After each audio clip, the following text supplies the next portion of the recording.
Did you know you can opt out of winter? With Vrbo, save up to $1,500 for booking a month-long stay. With thousands of sunny homes, why subject yourself to the cold?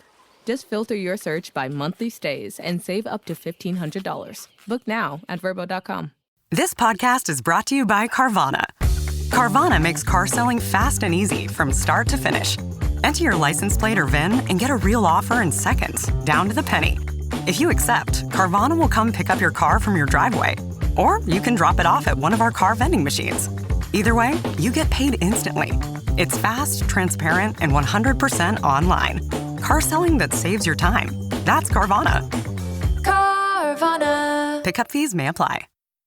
Find the biggest voices in sports on the Sports Social Podcast Network. Like the Football for Kids podcast with me, Darren Rees, where kids get to learn about their favourite players, teams, trophies and more. The podcast where kids are inspired, educated and motivated through the thing which they love. Search Football for Kids and listen wherever you get your podcasts. Sports Social Podcast Network.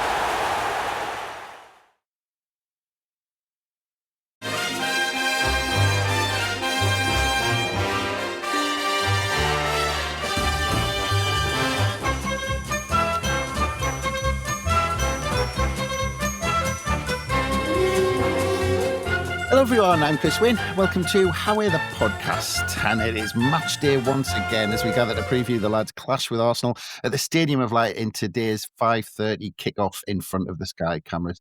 And I doubt Sky would have expected this weekend to be one where the top four all played each other, with Liverpool heading to the Etihad tomorrow, which comes before our third international break after 11 games. Third international break, 11 games. But anyway, I'm not going to get on my soapbox too much about that annoyance today, because our build-up to today's game began with us talking to the brilliant Amy Lawrence from The Athletic yesterday. So if you haven't got round to that in your preparation ahead of kickoff, then give that a listen. But today, I'm joined by three very familiar voices. First up is someone who you may have heard this week talking about the past meetings between the two clubs with Martin, including a 5-4 epic, which was good fun to listen to. It is, of course, the calming tones of Andrew Smithson. Hello, Andrew. Hello, calming tones. That's very nice. And like you, Chris, I am sick to the back teeth of international breaks. So I'm pleased we've got a game this weekend, but next weekend my calming tones might be missing because we'll have no Sunderland to talk about, sadly. Yeah, absolutely. I know. It's you just want Sunderland all the time, don't you? At the minute, Andrew, you don't want 2 weeks talking about bloody Bellingham and the drama that attracts the England squad at the minute. Exactly. Yeah, it's all about Sunderland for me at the best of times, but particularly at the moment, it's just so enjoyable. And yeah, another exciting game to look forward to now. It's all these Premier League games have all had something happening. They've all been interesting in their own way. Yeah, that's it. And, well, next up, we have another familiar voice who I think has just about recovered from talking about Brendan Galloway on 2 podcasts in a week leading up to the Everton game last week. But we're very pleased to say he has recovered. And we have Jonny Hawley with us. Hello, Jonny. Hello, Chris. Yeah, I noticed that we must be starting to grate on the listeners' ears because we've downgraded from fine gentlemen to familiar voices this time in the intro. So clearly I've done something to upset you. So I'll make sure I send you an extra nice Christmas card to make up for it. Well, I thought familiar voices was quite a nice term to use that, the listeners expect to hear your soothing tones. You were serenading me with a bit of French before we started, and you know what that does to us. But we did manage to start the pod. But your memories of taking on Arsenal, Jonny, what springs to mind? What's the one memory, throughout the year where you think Sunderland against Arsenal at home and it goes bang, that goes straight in your head? We mentioned this on one of the pods in the last couple of weeks and one of the other past games pods, but there was that couple of week period in, I think it was 11-12 season where we played Arsenal, I think twice in 2 weeks, once in the league, once in the cup. There was, Mertesacker injuring himself. We score immediately. There's Thierry Henry coming back to England and scoring that goal. I mean, you don't like seeing goals scored against you, but that Thierry Henry goal against us always sticks in my mind as well. And I mean, in general, I've got a really positive sort of set of memories of playing Arsenal, even though we've not always had great results. I think there's been some good games. You know, that goal Grant Ledbetter scored, that absolute belter from the edge of the box, you know, and then he goes and kisses the turf. And yeah, I always have some good memories of these games. We'll see whether that continues this weekend. But yeah, in the past, they've been good. Yeah, well, I'll touch on our record against Arsenal a little bit, but on to our last guest. We have someone who I haven't been on a pod with since we previewed the Wolves game together, and in that time, he's become a married man. So it's a good chance to say a big congratulations to Gavin Henderson. All right, Gav? Yes, mate. Thank you very much. I didn't. Has it been that long? Bloody It hell! has. I couldn't believe it myself. People are going to start saying we're falling out or something. But no.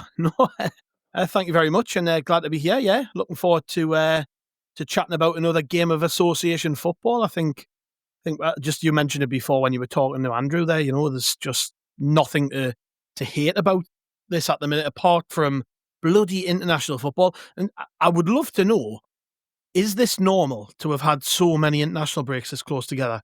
Doesn't feel. It doesn't feel like it. Nah. No. I mean, just because we've been out the Premier League for that long, we used to play like 3 games a week anyway. So the international breaks come around, and it probably is a welcome break when you're in the EFL. But in the Premier League, when you're only playing once a week, it doesn't have to draw the games out. Can you imagine if we'd been crap and you know we'd been struggling and we were looking forward to the next game just to get an opportunity to get points that were keeping us away from the bottom 3? Can you imagine how much worse it would feel? But at the same time, because we're loving everything at the minute, you just want to be at the match every other day, and it's yeah. I'm hoping that this is it now for a while. What's the next international break? Is it like March or something? I'm praying it is. I hope it's 2027 or something with national games lately. But that was typically you, Gav. I mentioned you getting married in that time, and you go straight on to talk about Sunderland. But I'll stick with you, Gav, because a little bit of go on, Andrew. I was just going to say, I thought you two were married. The amount you two squabble on these pods over the years. When I first met you, I assumed it was Mr. and Mrs. Well, if I'm squabbling with Gav that much, imagine how much I'm squabbling at home, mate. Just put it that way. I think if Andrew's accusing us of being a bigamist, I think I need to drop the shoulder and leave. Yeah. I've just realised what I've done. Yeah. Peter Barlow. Peter Barlow. Yeah. Why do you think we've got so much time to do these, Andrew?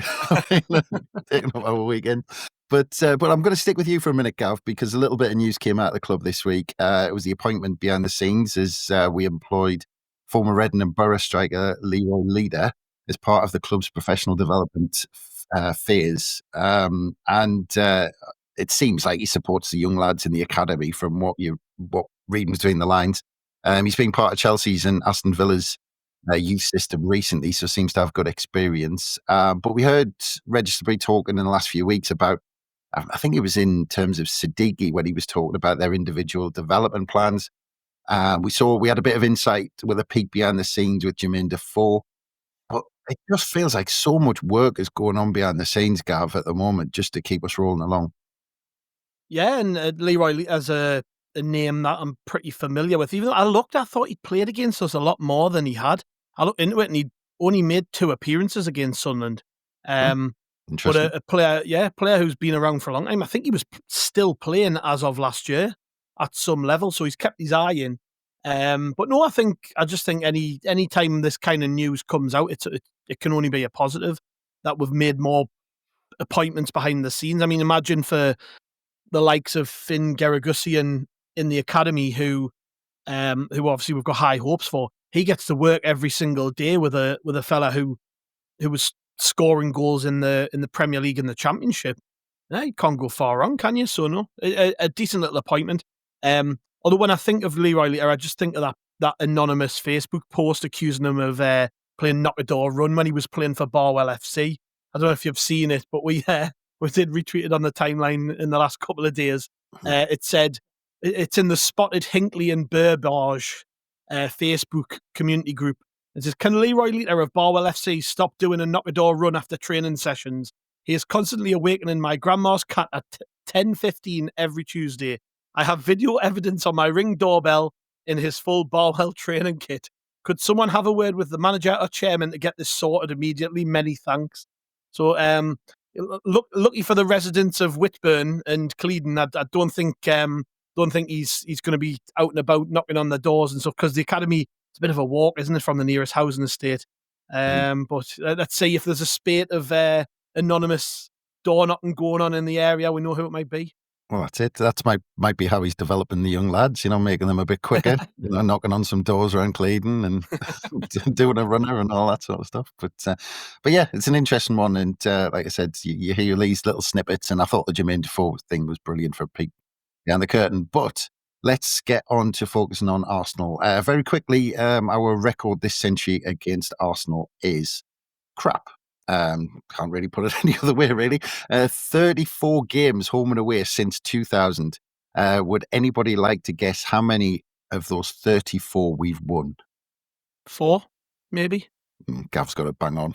That was a complete guess, by the way. I didn't have a clue. That didn't last very long. We've won just 4 out of the 34 times we've played them in all competitions, home and away, since 2000. 15 league games there's been at the Stadium of Light, and we've won just 2 of them. Can anyone remember the last one?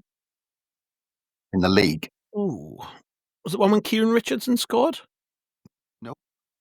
I think, was it the one where Darren Bent scored late on?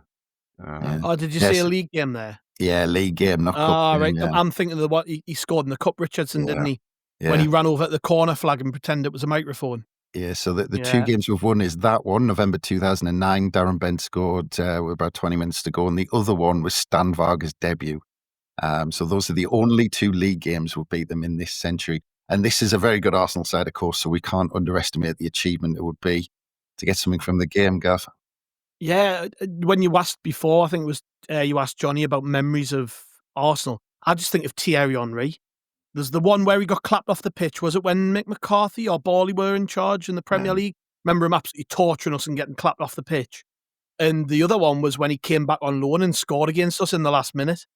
So I mainly just think of Thierry Henry, to be honest. And that's and then you when Andrew and Martin did the Remember When pods, they were talking about Dennis Bergkamp a lot. So I just kind of think of their players rather than ours. Yeah. Well, my abiding memory, I have Dennis Bergkamp in the cup at Roker Park covering his face. That's what springs to my mind. But we'll get into it.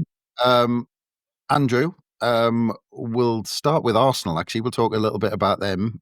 21 years since they last won a league title, and I'm feeling like it's almost, kind of getting on the scale of Liverpool and Manchester United when it hung around their necks a bit when they went that long without winning, because it feels like a bit of a saga with Arsenal now, especially with them coming second so many times in a row. It does, and hey, it's not a bad position to be in. I mean, what did you say there? 21 years. It's getting to. I think I could probably cope with that in comparison to our barren spell. But they are one of the strongest clubs in the country, so it is a bit of a surprise they've not quite been in the title race. There's been a couple of times they've been unfortunate in that they finished second when the team that have topped the table have just been streets ahead. But so far, so good for them this year, Chris. They do look as if they're a very good shout to get that Premier League title back. We've got very different targets this season, but it's nice at this stage of the year to, like you said, like you joked at the start, the top 4 are all clashing against each other. It's nice to be part of the conversation, but yeah, I think Arsenal are probably most people's bet now to take the title. Yeah, well, we'll get into a bit more of that. But Jonny, really strange thing when I was, kind of looking at different things before I spoke to Amy Lawrence about Arsenal. Looking at the managers, and just because her first game was 1977, I was looking at managers they've had since then, and it's crazy when you think about it. They've had 7 managers in almost 50 years. and we've had 7 in the last 7 years. I mean, going off how we feel about, we churn through managers like, it's nobody's business, and you look at the likes of Watford and even Chelsea and stuff, live off kind of that change. It must be really weird to support a club that have had 7 managers in almost 50 years. Must make it an absolute nightmare when one of them does move on. How on earth do you deal with it? How do you get used to that in the psyche of a fan when it just never happens? Because the one thing about our constant churn is, I tell you what, we're bloody used to seeing them go, aren't we? It's the first one we've had in a while where I think, everyone in the fan base is united in hope that he stays. He can last 2 seasons. Imagine that. Yeah, exactly. Bloody hell. He sees August to May twice. Yeah. Oh, he's a special one this far. Crazy. But yeah, no, it shows you, I think, a lot's overdone about, clubs have got identities and DNA and all the rest of it. But there clearly is like something inherent in sort of the cultural fabric of certain clubs that makes them, over a prolonged period of time, over generations, behave in a certain way or not behave in a certain way. You look at the way that Arsenal, like you say, so few managers, so much continuity.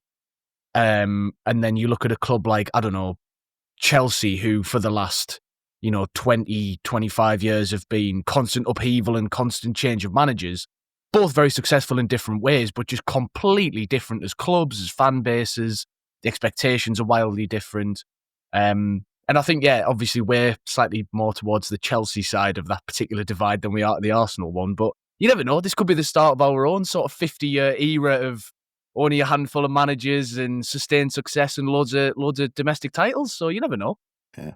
But isn't it weird though, Jonny, we talk about sacker managers when we're mid-table in League One and all this sort of stuff.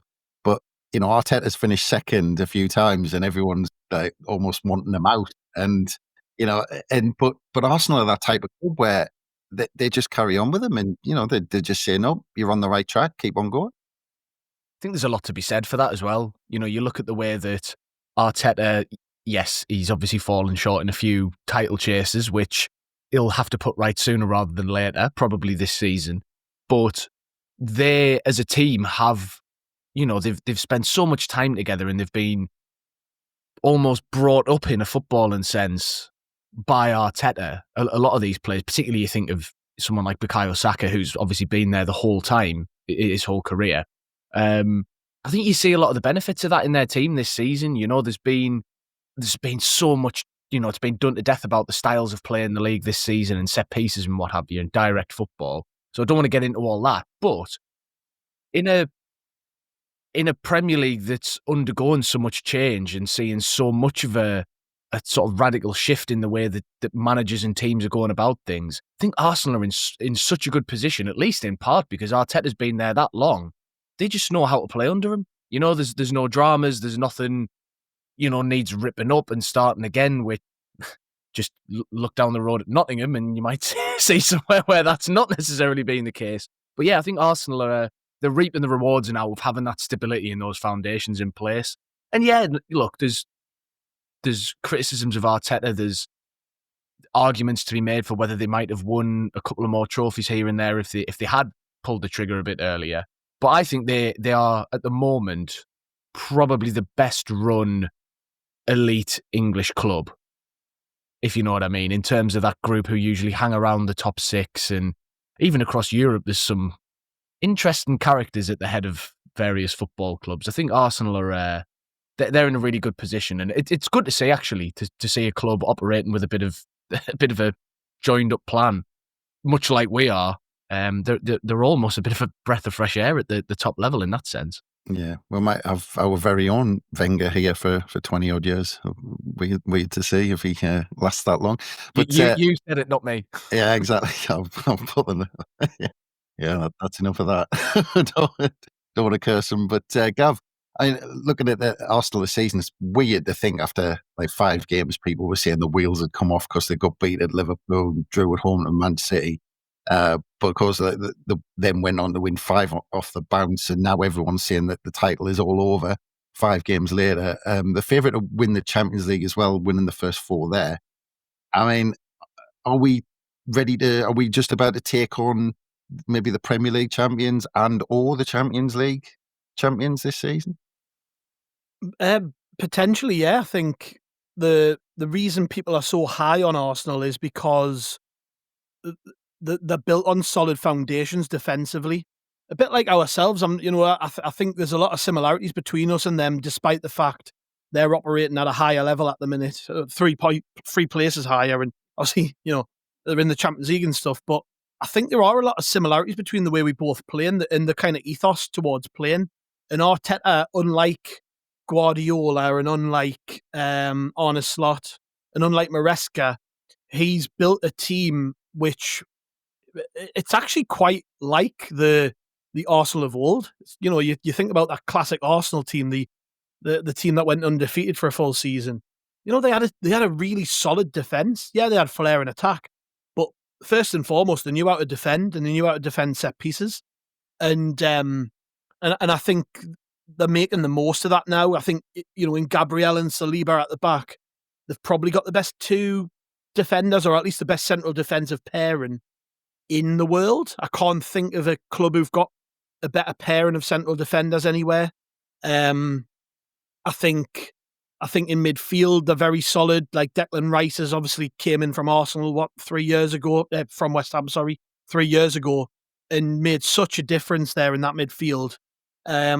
So, we're coming up against a really solid unit. And if they can keep up that level of consistency across the entire season, they're going to walk the league. Because at the minute, I mean, hopefully we book a trend today.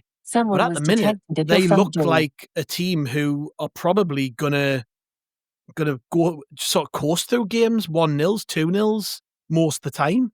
So yeah, if they can keep that up, they're gonna win the Premier League probably. But I'm sure we're gonna get onto it. But as a styles clash, this is a really, really interesting game. I was looking at Arsenal's fixtures this season, and I'm not sure they've played anybody like Sunderland yet.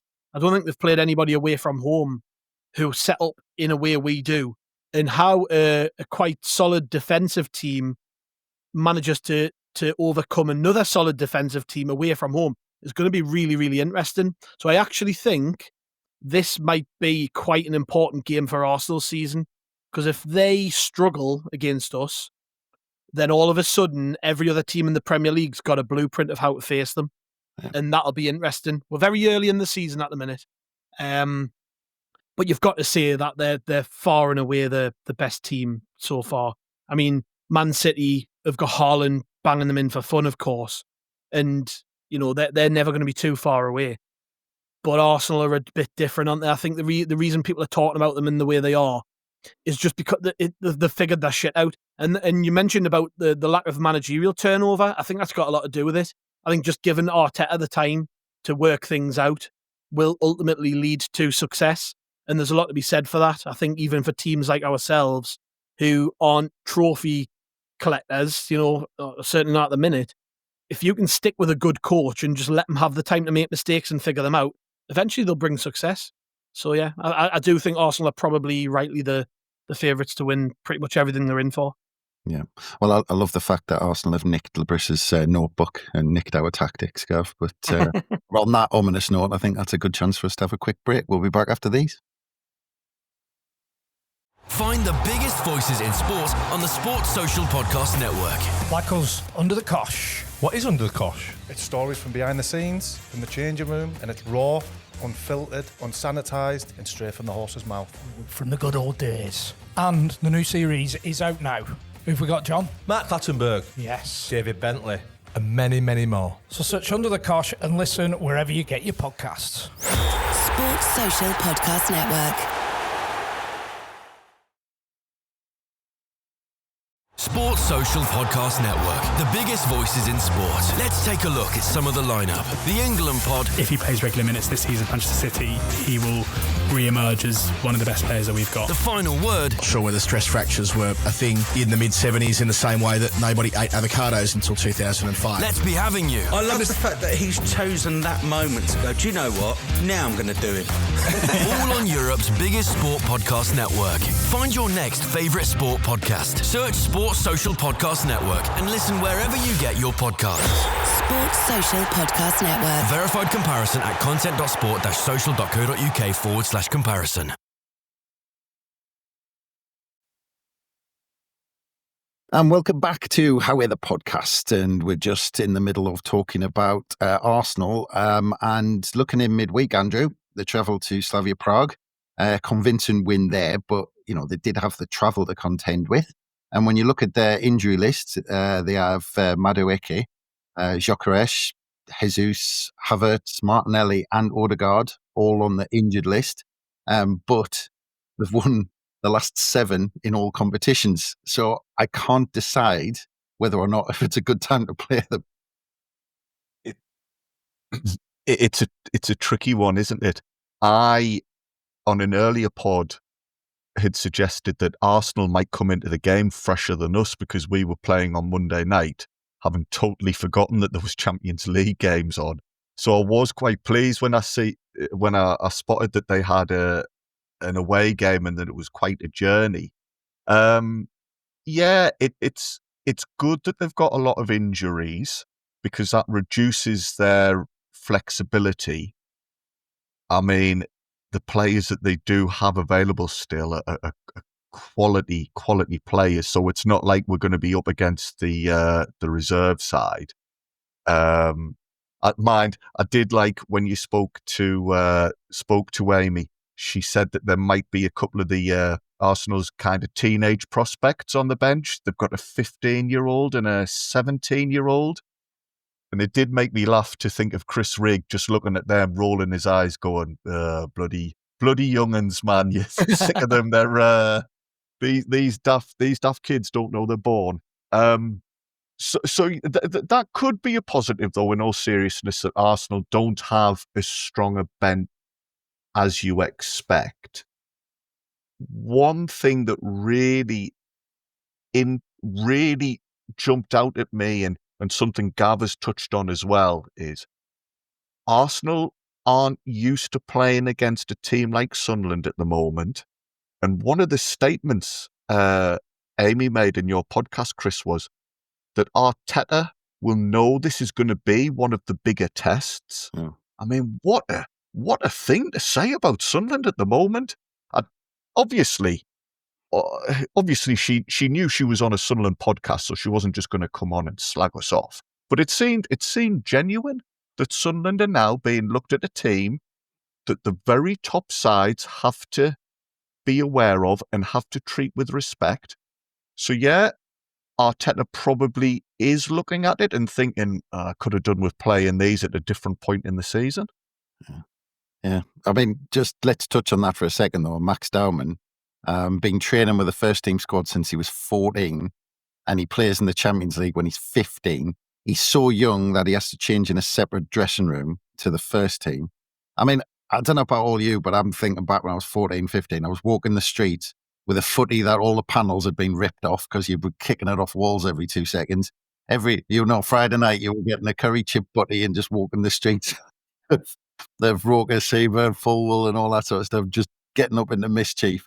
This lad's bloody training with Arsenal first team and playing in the Champions League. He's missed out the drinking on the streets phase, hasn't he? He's missed out. He hasn't. Yeah. I wonder if he's ever found porn in a bush, because all the things you go through as a teenager. Talk about safeguarding issues. Never mind the separate dressing rooms. You need to keep Gav away from him. Anyway, never mind playing in the Champions League. I already won multiple Champions League by the age of 14. I mean, they were on Football Manager, but that's still the same thing. I think what we're saying here, lads, is when no one's looking, if we just slip them a bottle of White Lightning on the on the subs bench late at night, that'll just get rid of that problem. He'll not be fit to play. So that's how we get around that. Has he ever knocked around outside a paper shop waiting for someone to buy him a bottle of Bella or Lambrini? Probably not. That's it. Well, if there's 3 things I didn't think we'd mention on here, it's Lambrini, the other one, I can't even remember what it was now, White Lightning, and porn in a bush. But anyway, Jonny, off defensive record, let's move quickly on. They've only conceded 1 to Liverpool, 1 to Man City, and 1 to the Mags. None in the League Cup or the Champions League. They beat Leeds 5-0 at home, but otherwise you can't really say that they're swashbuckling and, swatting sides aside. So it feels like with this Arsenal side, if you stay in the game and don't let them, do what they did to Leeds, they're not going to run away with it. And if you get a chance and take it, then, there's a slight chance, sometimes slight chance, you might get something out of the game. There's a route to a result for us without a shadow of a doubt. I think you can already... I think the mark of a good Sunderland team is when you can go into a tough game and you can already picture in your head the ways we can play to try and get a result. Like, you're not just going in with a hope and a prayer and thinking, why, maybe if somehow something goes in off somebody's backside, maybe we can, scrape a goal. You can see the blueprint almost, can't you? I mean, it'll be similar in some ways to what we did away at Chelsea. It'll be similar in some ways to what we did sort of 30 minutes and onwards at Old Trafford, I would imagine. A lot of the same principles will apply. It'll be, again, we'll obviously have to try and be threatening off set pieces. We'll have to be physically bang at it because Arsenal, obviously they're an extremely talented team, and I think Gav said before, and I totally agree, they're by far and away the best team in the country at the minute. But they've also got a hell of a lot of physicality in that team, which is what makes them such a robust unit and difficult to break down. So, players like Gabriel, I mean, it goes without saying he's world class, and it's going to take something a bit special from some of our players to find a way through.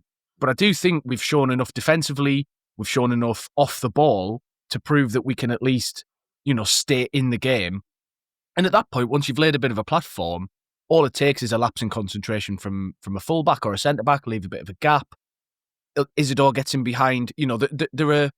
I'm not too worried about being competitive, at least for periods of the game. The problem is, and I think this is something that basically every team in the league is going to experience with Arsenal, is even if you defend magnificently, which there have been periods in games, if not whole games, where teams have defended spectacularly against Arsenal because they aren't as fluid going forward. But even if you stick 10, 11 men behind the ball and you leave no space and you never let them get through in behind, they can just cannon a shot off one of your defenders' thighs. It goes out for a corner and you may as well have just given them a penalty, basically. So my worry, I think, is there doesn't really seem to be a way to reliably stop Arsenal getting chances. Not necessarily from open play, but they'll have chances. And those set pieces are obviously a huge, huge weapon for them. Declan Rice's delivery, the amount of height they've got in the team, not to mention quality. They've got some brilliant finishers and players like Bukayo Saka in there who can be a problem for anybody. So I certainly think that we can go in knowing that if we play to our best, we're capable of getting a result.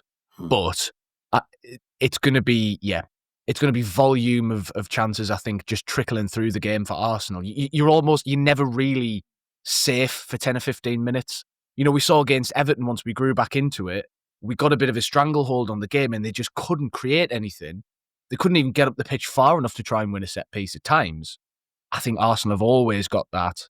And that's why there's such a tricky proposition, because at any time in the game they can hurt you. And that can come with play, against the run of play. You've got to be switched on at all times. Look, I'm sure they will be, particularly after Xhaka's comments about, standards in training slipping and carrying into the match. I imagine they're all going to be pretty eager to put that right. But yeah, it's going to be no mean feat if we are to take a point or more out of this one. Yeah. Well, let's move on to Sunderland, Gav. And, looking at our home form, that it might be a really strange thing to say, but, I kind of have to admit that, we might be unbeaten at home, but I can't say I'm completely convinced about how we play at home or how we're playing at home. If you look at the games, we needed Roofs to pull off some special saves against West Ham and Brentford, including the penalty. There was that close VAR against Brentford as well. We turned the Villa game into an away setup after the red card. We stuttered a bit against Wolves, and we were pretty glad they were absolute crap.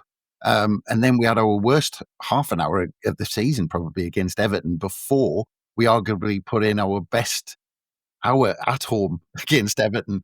So I find it a little bit confusing when I look at our home games. But how do you see us at home? I think it's a carryover from last season. Really, a lot of the home games last season were like that, where we didn't really dominate. Lebris kind of takes an hour or so to figure things out. And I mean, on the plus side with our home results, we've scored a lot of late goals. We've came from behind in games. We've found ways to get points, which I think is commendable. And I think all of that sets us up quite nicely for this one, to be honest, because Arsenal, looking at their results, they don't concede many, but it's not like the battering teams, is it? So you look at some of the more recent performances. They're relying a lot on direct balls into the box, corners, set pieces, even long throw-ins. So, all things we're pretty well equipped to deal with, I would say. So like at home, I don't know whether I don't know how much some of the more recent performances really matter when it comes to this one. The one thing I would say is just that sort of till the end spirit that runs through the team has been there in every game. We've scored late goals. For once, we're going to be the underdogs in this one, big underdogs, and I think that suits us. So with the crowd behind them, the lights are going to be on. It's going to be dark. I think I've said this privately to you lads in the chat and stuff.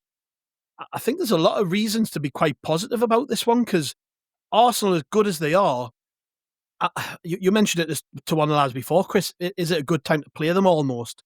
I think it's about as good a time as you can get to play them. They've just played in Europe in midweek, as you have mentioned. They've got no striker. Gyökeres is injured. Gabriel Jesus is missing. Martinelli's missing. So they played Mikel Moreno again up there, who's a midfield player, and he scored twice in Europe. But I'm not, I'm not scared by the prospect of that.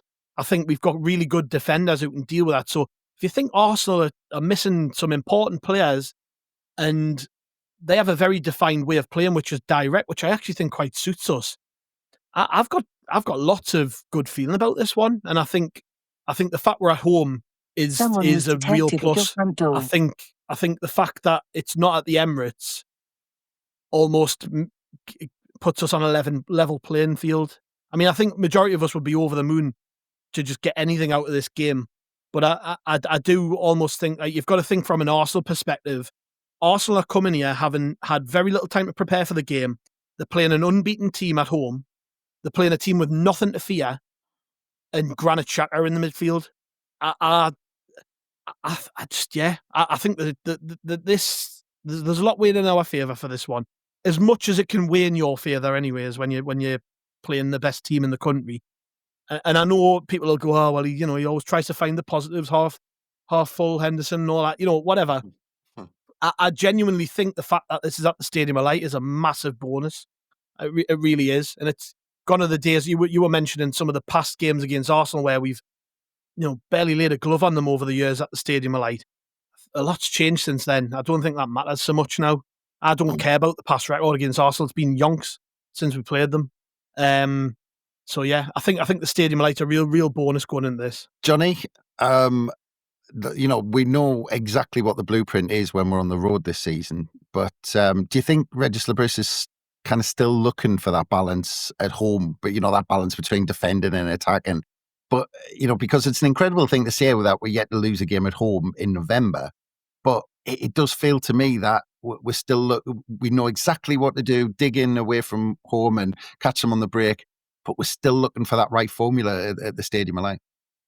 Yeah, there are two thoughts that came to my mind when you were asking that, so I want to try and tackle them both. The first one is, I think the Everton game actually is a really good example of kind of what you were just alluding to, which is the struggle maybe to find that balance.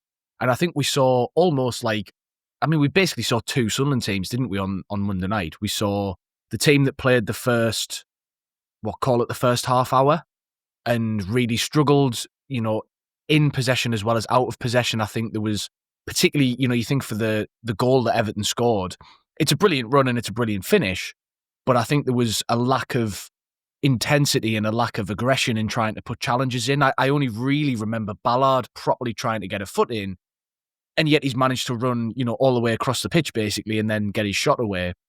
So there was a little bit of confusion off the ball, like I say, sloppy on the ball. There was, there was a disjointedness about them that I think would have really troubled Lebris. But then you look at the, 30 minutes onwards, particularly the second half when we get the goal early on and then we proceed to basically dominate for the rest of the game, barring that late scare with that 3-on-2 breakaway. And I think that was much closer to what Lebris would, in his mind, imagine your sort of ideal way to play at home would be. We were taking the game to them, we were creating the opportunities, putting the pressure on. Obviously, nothing mega clear cut, but that was at least as much down to Everton defending well as it was to us struggling.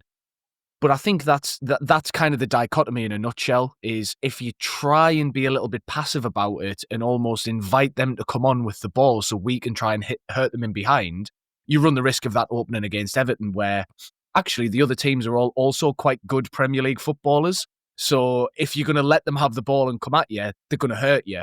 And if we approach the Arsenal game just sitting off, that's going to happen to us. And that kind of brings us on to the second thing I wanted to touch on, which is Gav mentioned about, playing Arsenal sides back in the day. It's a very different proposition. I completely agree, because I think it was 13-14 season, maybe, but around that sort of time, we played them away.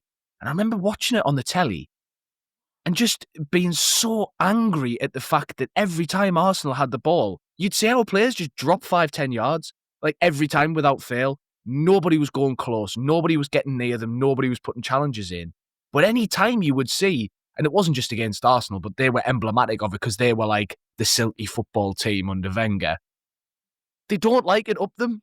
And it's like one of the oldest truisms in football. If you go and stick it up them and let them know you're there early doors and all the rest of the cliches, it does make a big difference. And I think that is something that we need to lean on a lot, I think, in this game, because we are the home team. We need to try and be positive and try and make some of the running in the game ourselves. But if we try and do it just with the ball, I think we're going to come away looking a bit silly. So we've got to be really intense in the press. We've got to be aggressive. I think we've got to be, again, obviously this is all tempered by, we can't be stupid. We can't have, 9-10 players sprinting forward to try and half people. But, a couple of little, extra bit of something left in a tackle early doors, a couple of those kind of moments, I think, can help us set the tone.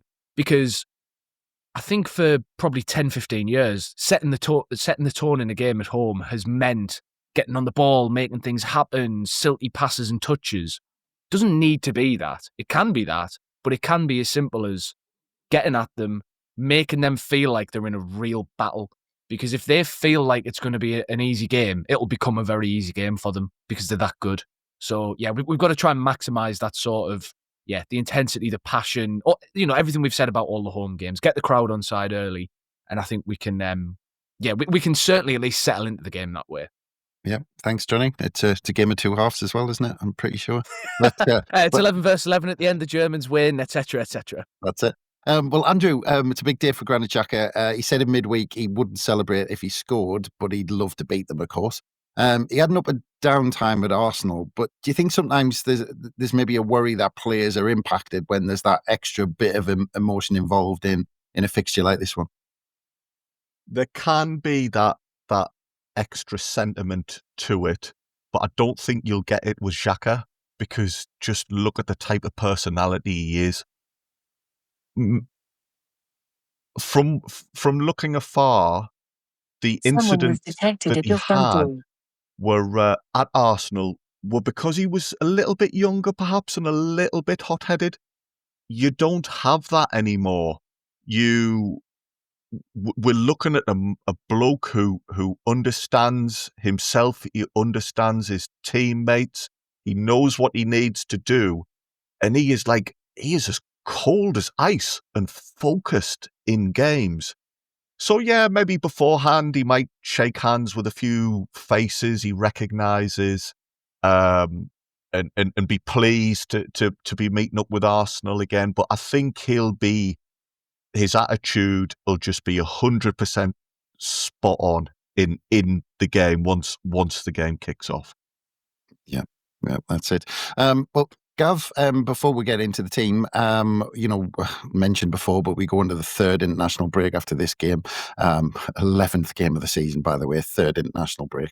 Can't get my head around it. But But Arsenal have, you kind of touched on it a little bit earlier on, Gav, but Arsenal have Spurs and Bayern Munich in the 2 games after the break. In a weird way, do you think that puts a lot of pressure on Arsenal in this game? Because they don't want to be going into a 2-week break after not beating Sunderland. Well, absolutely, that's it. Yeah. And I think I've said this quite a lot of times this season, but regardless of how well we've started, teams are looking at Sunderland and going, that we should really be getting 3 points there. And that might be really simplistic and perhaps a little bit arrogant, but we are a newly promoted team. And if you're Arsenal, who are going to win the league title or want to win the league title, you've got to be going to Sunderland and Palace and Brighton and Villa and, Fulham, Everton. You've got to go to these places and pick up points, haven't you? A draw isn't a good result when you're trying to win the league.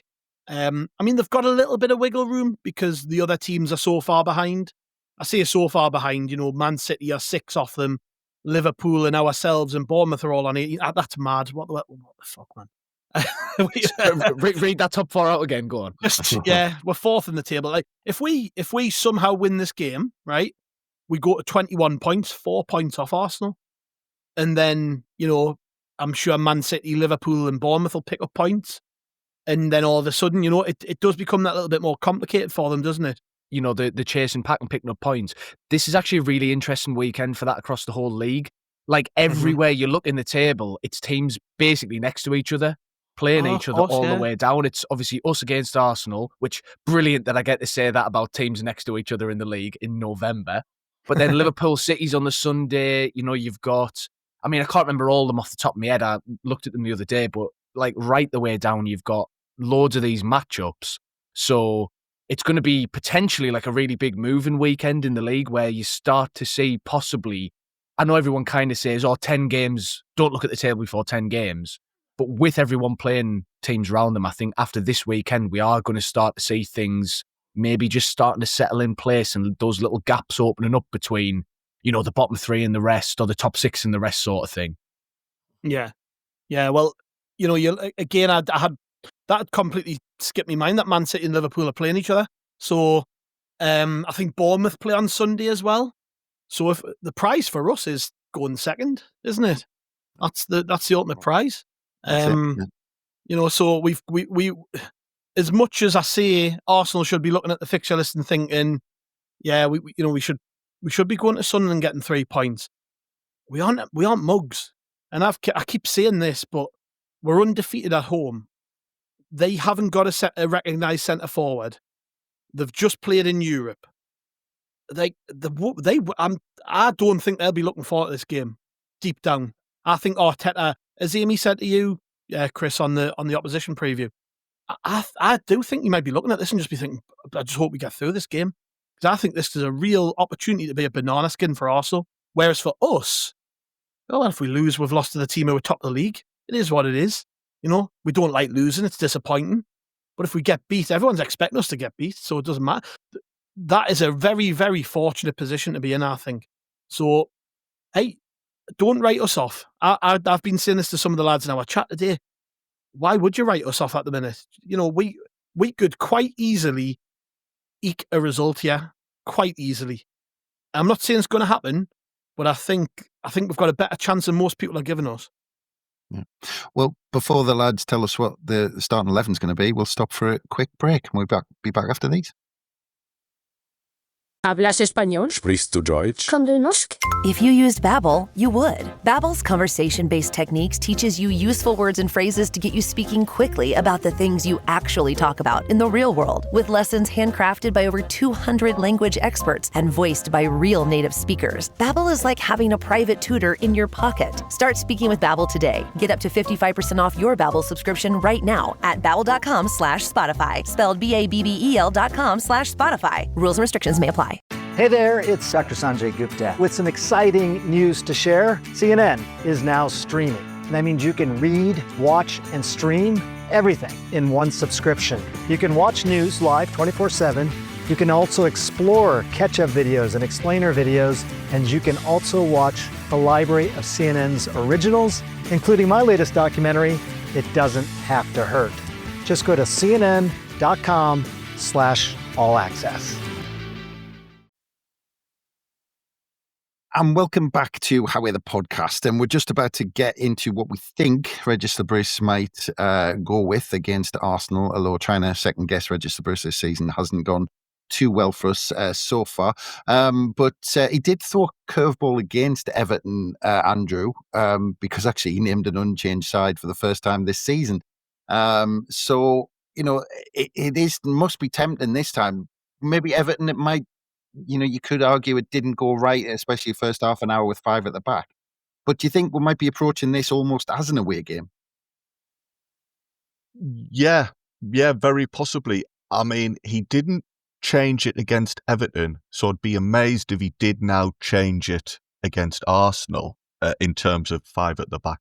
Just tracking back, if I may, to the conversation Jonny and Gav were having before the break there. I do think we need to start viewing this without the baggage and the emotional ties of being a Sunderland fan.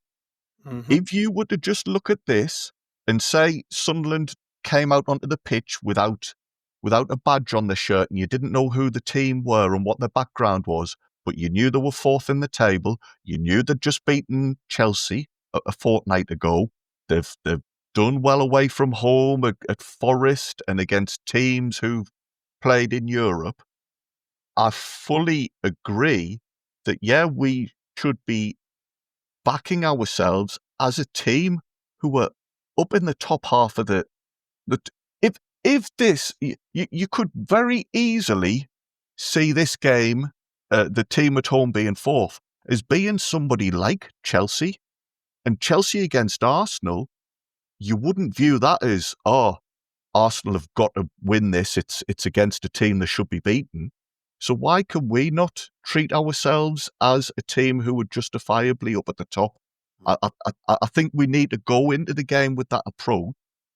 And whilst I think that the team will be 5 at the back, it won't be so defensive as a team who just pack midfield as well and just have 2 lines across the pitch and make it hard for a team to get past us. I think we will be approaching the game with a view of us being able to get a result through other means than just desperately clinging on and booting the ball out and spoiling and time wasting. I think we can see this as, it's a long shot, but I don't think we're going into this game as like massive outsiders. I really don't, Chris. Yeah. Well, will you kick us off, Andrew? If we kind of have the starting point as an unchanged side, going with our 5 at the back, what changes would you make to that starting 11?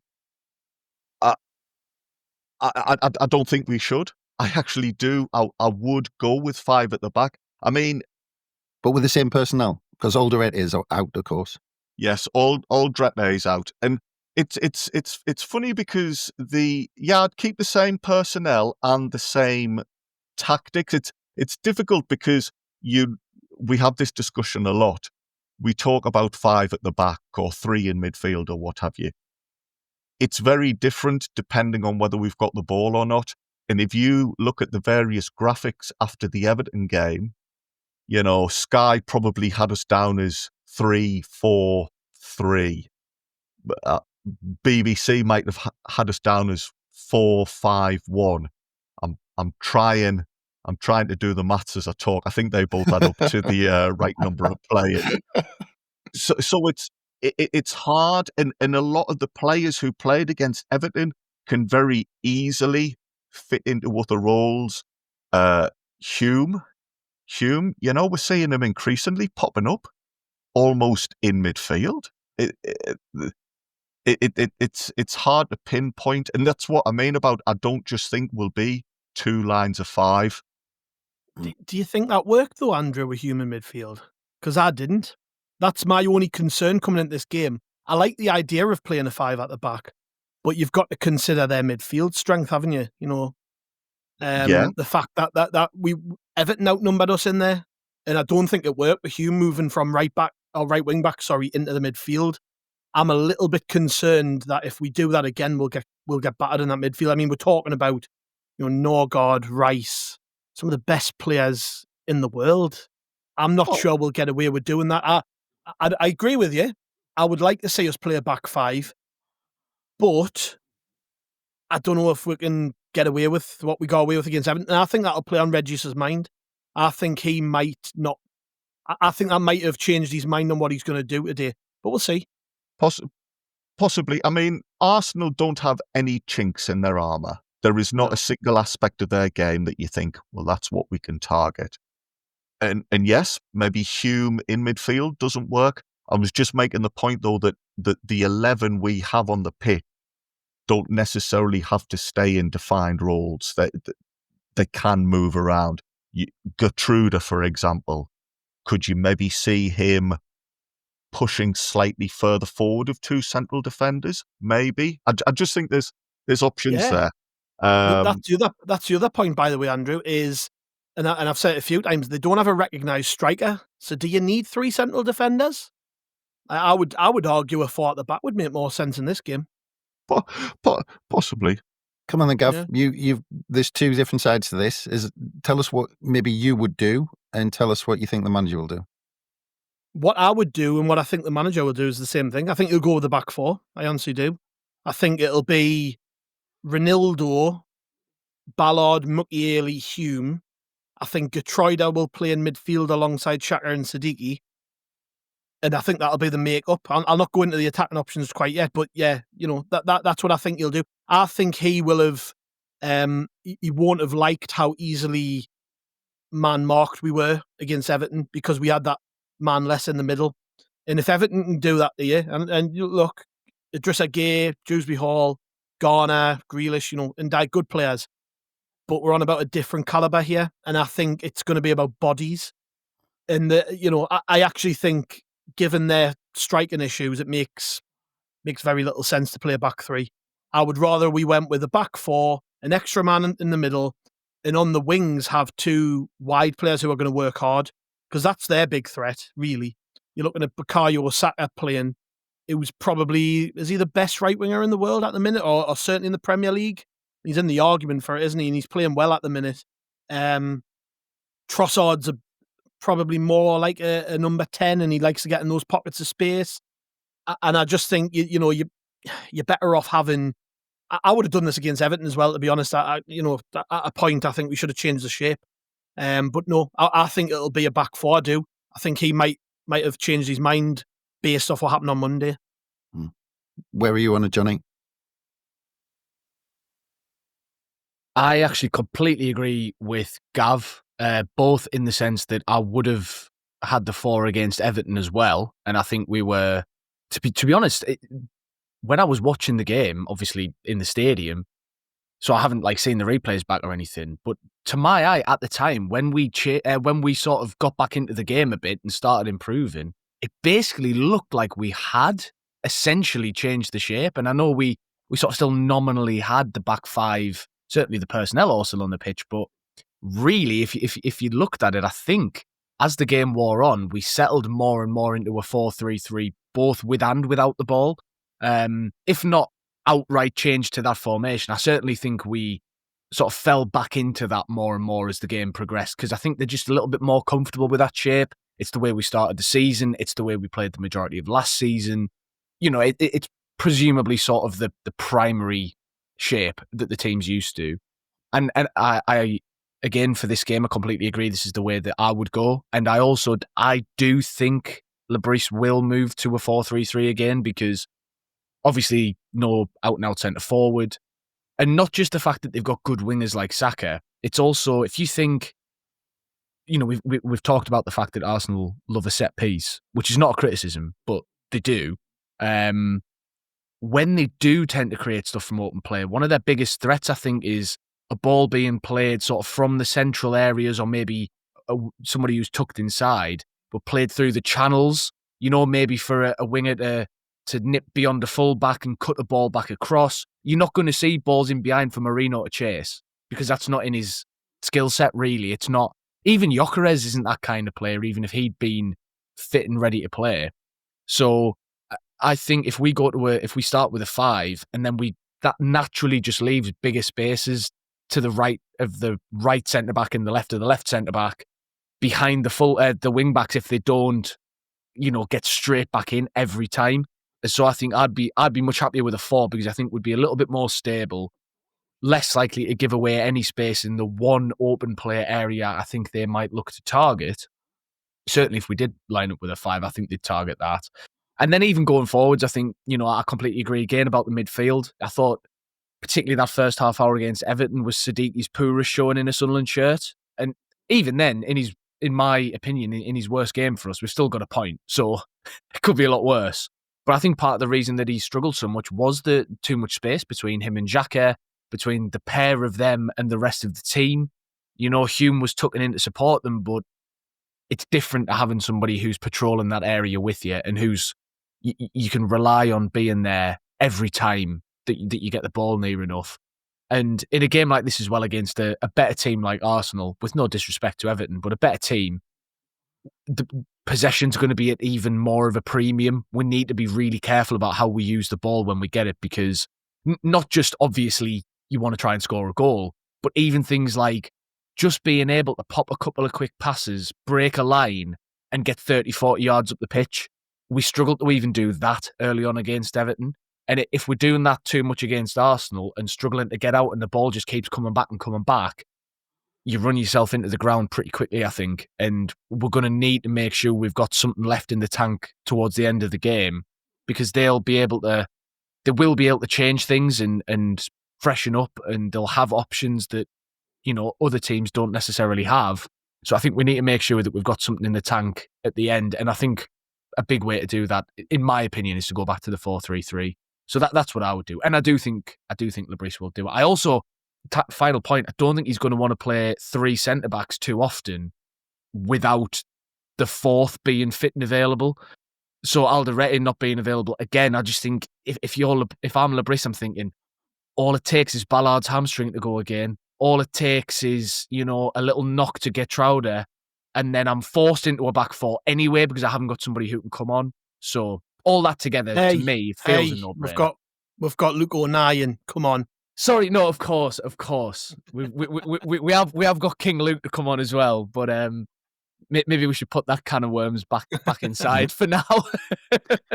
Yeah, that's it. And to be fair, even if Arsenal haven't got a centre forward, he's still going to be better than Barry, whoever is in the Arsenal side, are getting on the end of crosses. But Andrew, just in the forward positions, I thought Traore looks like he's getting better and better every time he's taken to the pitch. In the first half, in a really poor first half, he was the only one who seemed to be on the front foot and actually being positive with the ball. He's clearly not kind of still close to getting match fit in terms of having a 90 minutes out of him. But do you think he's done enough to keep his players? Yeah, he's unfortunately for him, he's one of those players who's going to go from the sublime to the ridiculous and vice versa. The types of things he's trying to do in attack, when they come off, look amazing. And when they don't come off, look absolutely horrific. Like he had a massive swing and a miss on the edge of the box against Everton where like the ball had ricocheted and it was coming down from up high and he's just completely missed the ball. But there were times when he was beating his man and getting to the byline and putting a cross in. So, yeah, I think he is starting to show a bit more. He does a lot of work defensively as well. We've said this before. It's not like Lebris hasn't got other options out there. So there's a reason why Traore keeps getting picked. I mean, in attacking, in terms of the attacking side of the team, my plans are all now to pot because these two have completely ripped my suggestions to shreds. And on your ground, Andrew. Come on. No, well, the thing is that the points you were making, both of yous, made perfect sense. So I'm like, oh, this has put me made me look like a right knobhead here. That's the first sign that you need some serious professional help, is when me and Gav start making sense, Andrew. Yeah, I don't know what to say to that without offending anybody, so I'll just move on.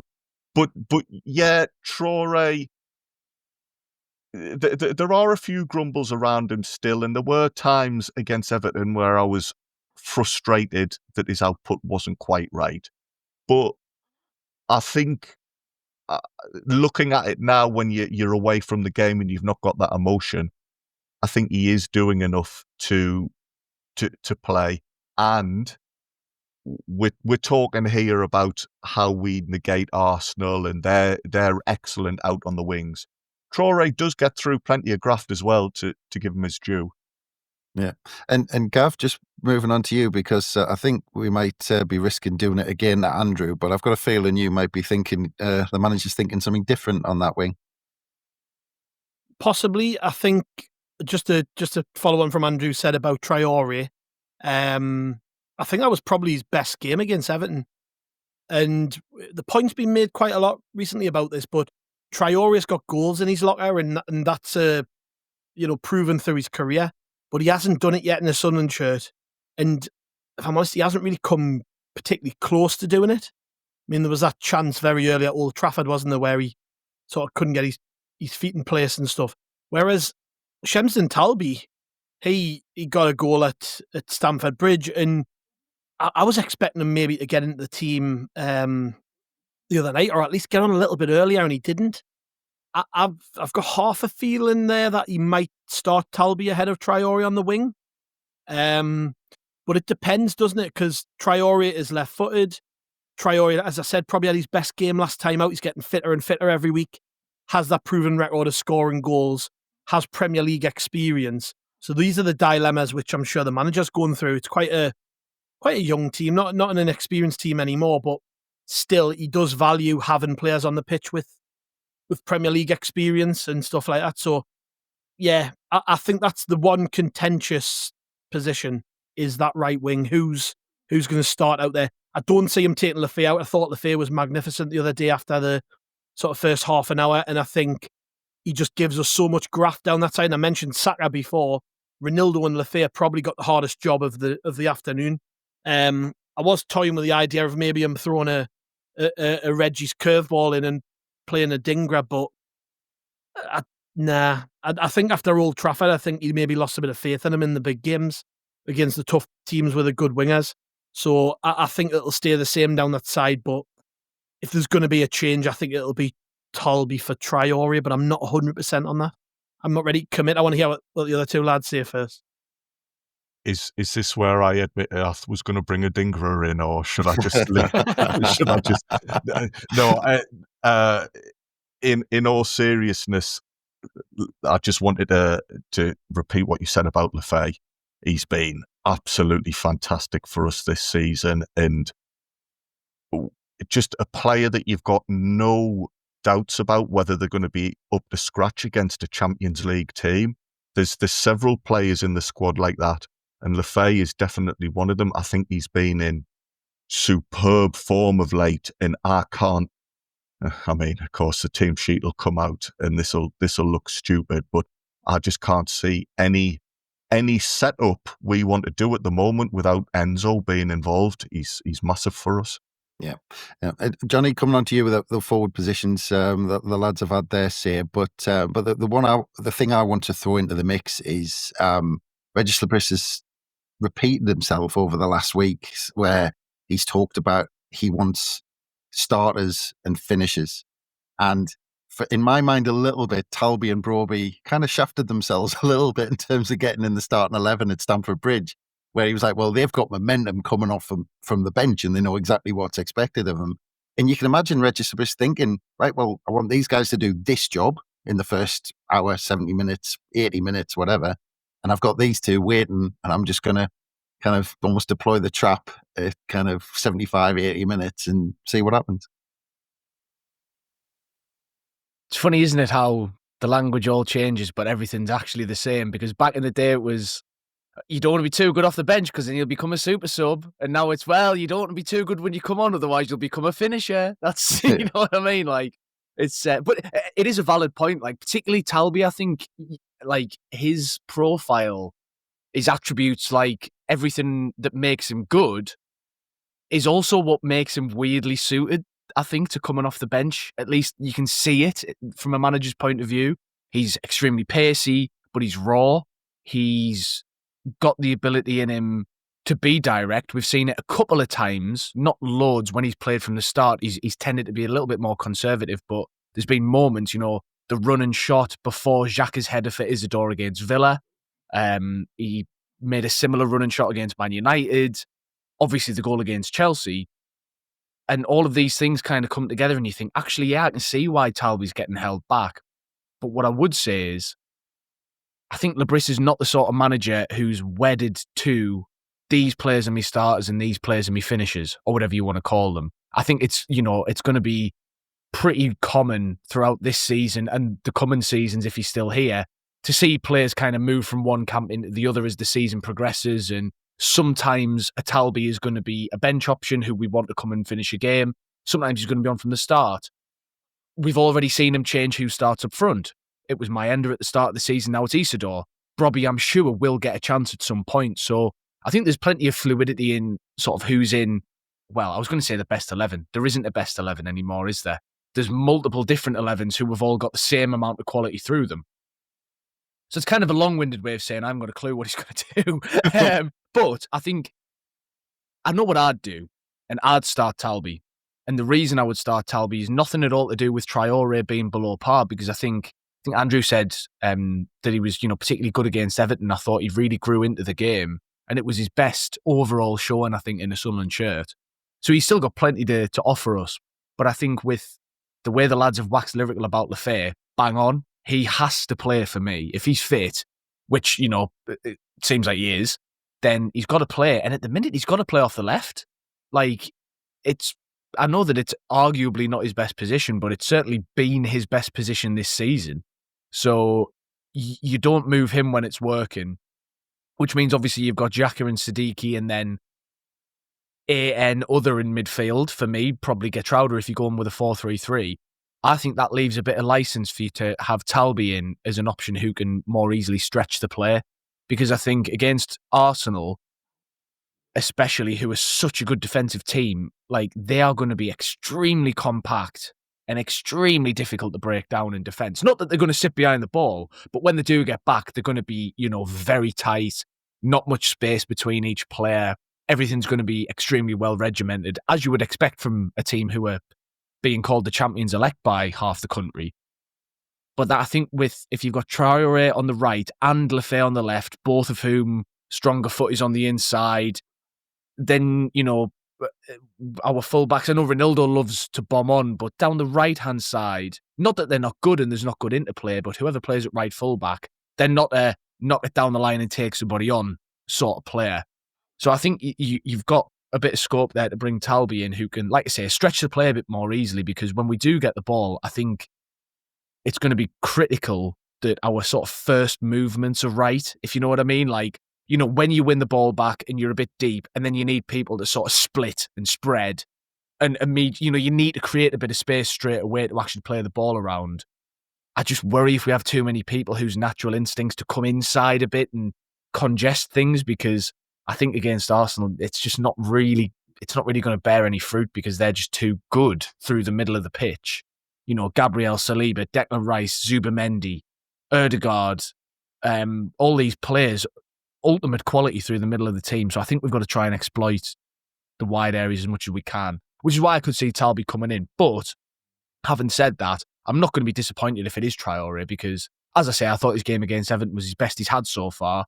And he, as much as we all said Talby likes to keep the ball and he's good at recycling possession, Traore is also pretty tidy on the ball. He's got a good touch. He's able to keep the ball at his feet under pressure.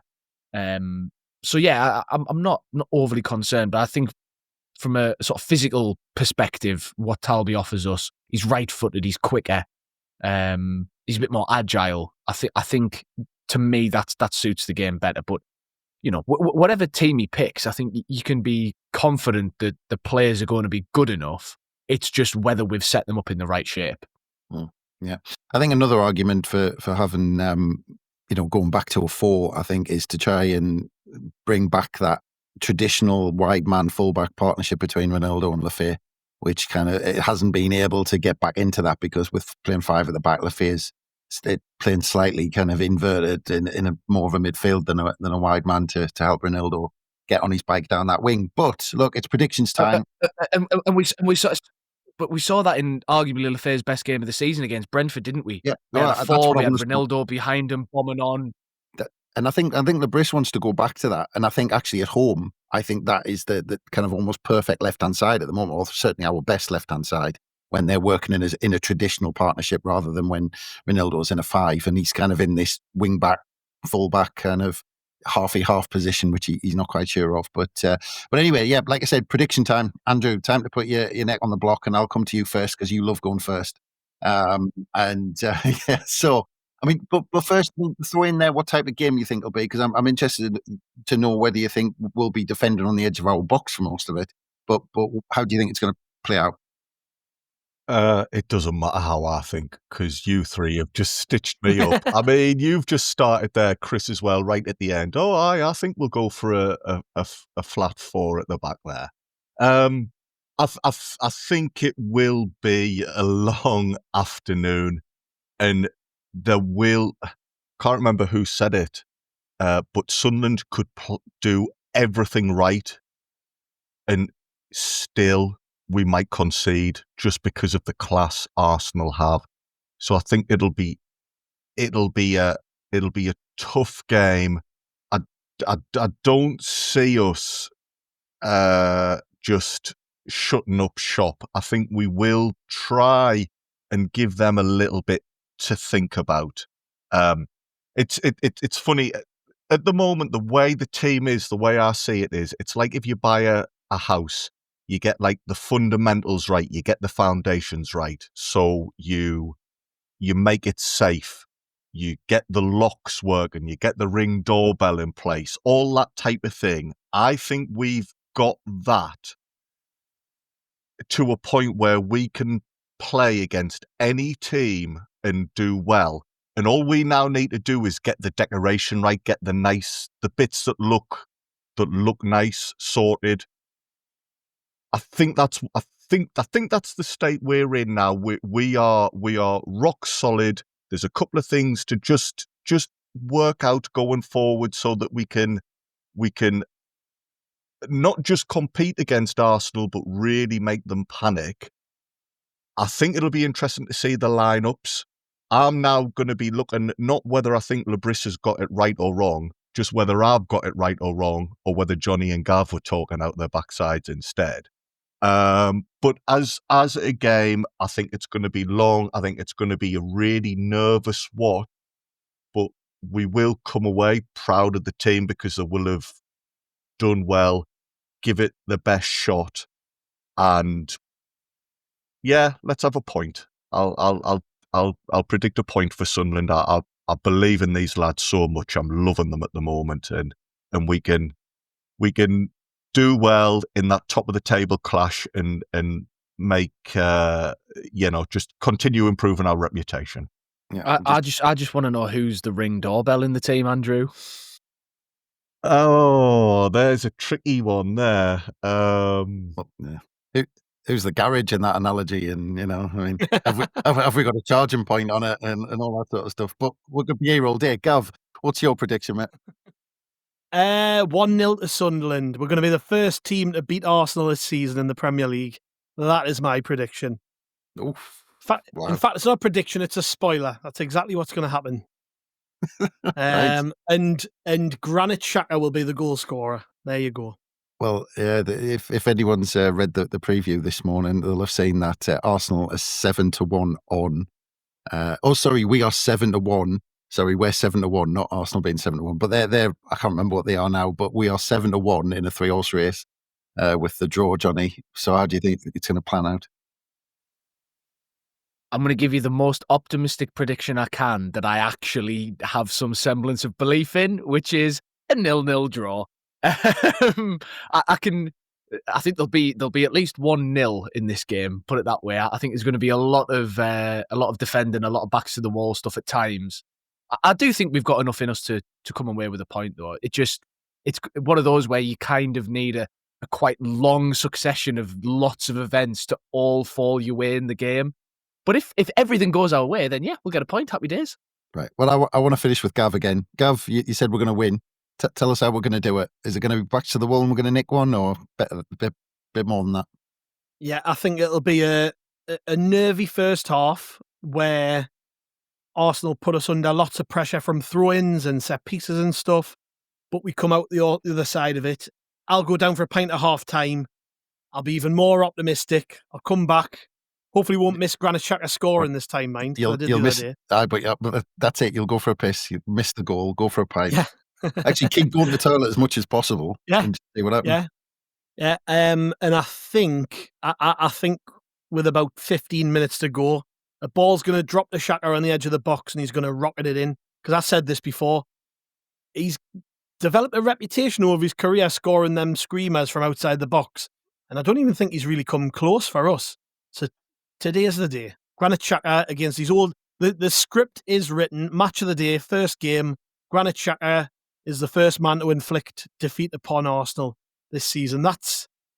I just think there's been so many times over this year where the most obvious story that you could possibly write has come true, that it just feels all set up for a Granit Xhaka winner for Sunderland. That's how I see it playing out.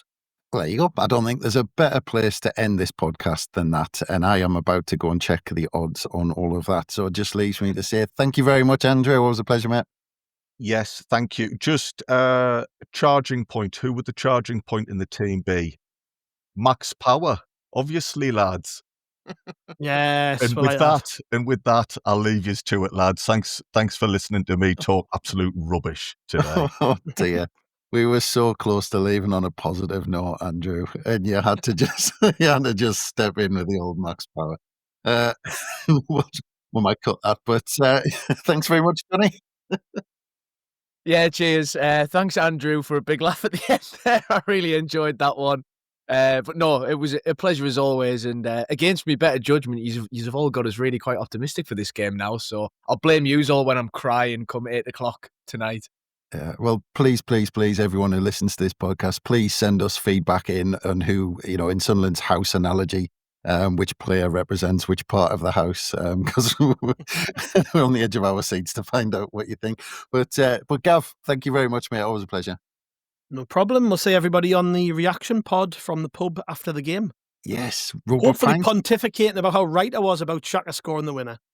That's it. I'm really really looking forward to that already, and I want to hear more about Robot Pints. If I'm completely honest, if you can start, the pubcast with that, I'd much appreciate it. But thanks very much, gentlemen, and thanks again for everyone for listening. Don't forget, we'll have that immediate reaction from the pub. Oh, Andrew, is this another Max Power one? Well, you did say you want to hear players in a house analogy. However, man, Robin Roofs. Come on, that's an open goal, that one. I'll give you that one, actually. We should have got that one earlier. Right. We really need to go now before Andrew gets goes through the whole house. But yes, don't forget, we're going to have Gav and the lads from the pub after the final whistle with a pod that should drop very soon after. And so everyone look forward to that, especially if Gav's script comes to fruition. So let's keep our fingers crossed for that. So hopefully there'll be much rejoicing in the bar with the lads after that, so don't miss that. We'll have all the reaction on the Local Report website as well, so look out for that. But from us, bye for now.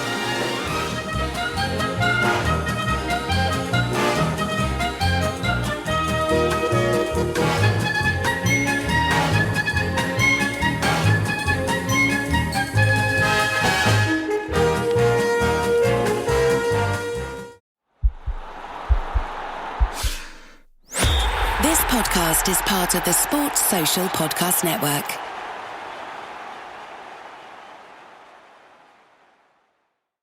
The holidays mean more travel, more shopping, more time online, and more personal info in more places that could expose you more to identity theft. But LifeLock monitors millions of data points per second. If your identity is stolen, our US-based restoration specialists will fix it, guaranteed, or your money back. Don't face drained accounts, fraudulent loans, or financial losses alone. Get more holiday fun and less holiday worry with LifeLock. Save up to 40% your first year. Visit LifeLock.com/podcast. Terms apply.